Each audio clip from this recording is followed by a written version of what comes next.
সম্মানিত দর্শকবৃন্দ, স্বাগত জানাচ্ছি হার্বাল বিডির পক্ষ থেকে। আশা করি সবাই ভালো আছেন এবং সুস্থ আছেন। আজকে অলকলতা অথবা স্বর্ণলতা এর ঔষধি গুণাগুণ আলোচনা করছি সংক্ষেপে। এটি একটি পরগাছা জাতীয় উদ্ভিদ হলেও মাটিতেই এটি বেশিরভাগ গজে থাকে। অনেক সময় গাছের মোটা ডালের ফাটলে যেখানে পানি জমে থাকে সেখানেও এটি গজে থাকে। তবে এটির রয়েছে চূষক মূল।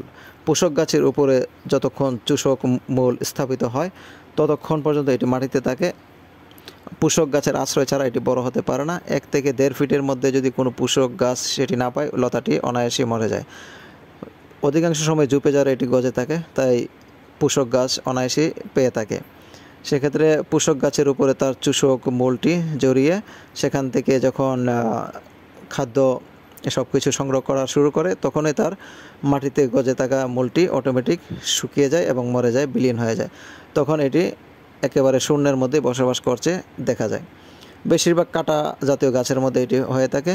তবে ওষুধি কাজে ব্যবহার করার জন্য অবশ্যই আপনারা দেখবেন এর পোষক গাছটি কী। যদি এর পোষক গাছটি ফলন্ত কোনো গাছ হয়, কোনো বিষাক্ত গাছের উপরও না হয়ে থাকে, তখনই সেই গাছের জড়িয়ে থাকা স্বর্ণলতায় ওষুধি কাজের জন্য ব্যবহার করবেন। বিশেষ করে বড়ই গাছের উপরে যে স্বর্ণলতা জড়িয়ে থাকে সেটি ওষুধি কাজের জন্য সবচেয়ে উত্তম।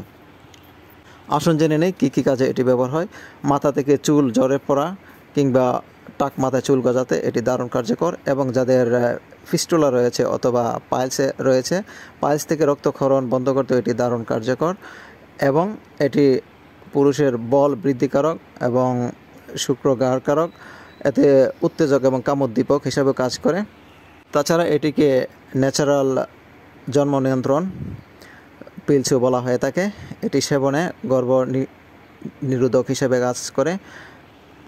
তাই অবশ্যই গর্ভবতী মহিলারা কখনো এটি সেবন করবেন না। এটি সেবন করলে গর্ভপাত হবার সম্ভাবনা রয়েছে। কখনো এটি 2 গ্রামের বেশি একদিনে সেবন করবেন না, এবং 15 দিন কিংবা সর্বোচ্চ 8 সপ্তাহের বেশি সেবন করবেন না। পাইলসের ক্ষেত্রে 10 ml এর সাথে গোলমরিচের গুঁড়া মিশিয়ে সেবন করবেন।